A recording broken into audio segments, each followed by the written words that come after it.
जय जगन्नाथ सांग मैंने आज मोर आरआई सेकेंड शिफ्ट आज थिला आपण मैंने तो समस्ते जानते कौन कौन क्वेश्चन आसते टोटाल 6टा डिविजन हो क्वेश्चन आसे जमीक आम मैथ 20 रिजनिंग हूँ 10 जीके हूँ 20 देन इंग्लीश हूँ 20 15 ओडिया आ कंप्यूटर हूँ तो मु टोटाल 85टा क्वेश्चन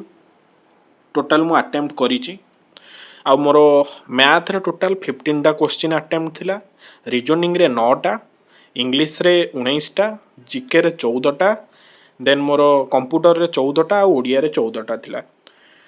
मते आज एई क्वेश्चन लेवलटा मॉडरेट टू हार्ड लागला आ क्वेश्चन एते भी इजी नथिला काहेकि ना बहुत गुड़े क्वेश्चन टी अधिक डेप्थ जाए कि जीके जीएस रे आसीथिला आउ किसी क्वेश्चन अच्छी जोटा कि कंप्यूटर रो मोस्टली 15टा रो 7टा भाया एभलिया क्वेश्चन था जोटा कि जनरली प्रैक्टिकल बेस्ड माने एमएस एक्सेल एमएस वर्ड आउ पावर पॉइंट एक्सेट्रा ऊपर माने आधारित होगी थाए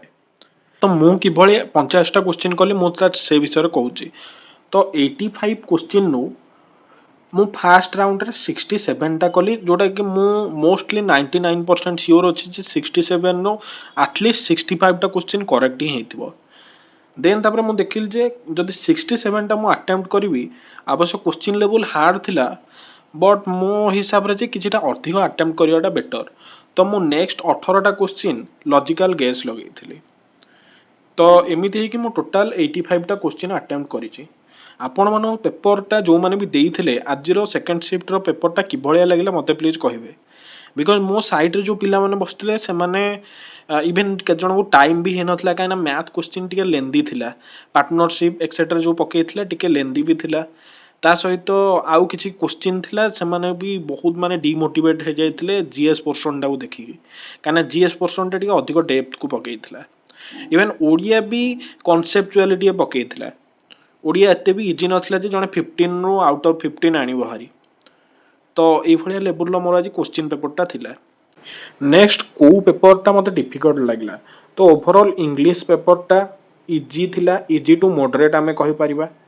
ओडियाटा मध्य आमे इजी टू मॉडरेट कहि परिबा Odia English easy to moderate थिला इवन रीजनिंग मध्य इजी टू मॉडरेट थिला मैथटा मॉडरेट लेवल लो थिला मु कहिबी देन जीकेटा मॉडरेट टू हार्ड थिला आ फाइनली कंप्यूटरटा मध्य मॉडरेट टू हार्ड रहिथिला तो एटा थिला मोर आजिरो पेपर रो एनालिसिसटा आपण मानको को भलिया लागला ए पेपरटा प्लीज आपण माने कमेंट रे मते कहिबे आ जो मानकर भी एग्जाम थिला आजी तो से माने केतेटा अटेम्प्ट करछंदी आ एक्सपेक्टेड स्कोर केते लागुची प्लीज कहिबे थैंक यू जय हिंद जय भारत।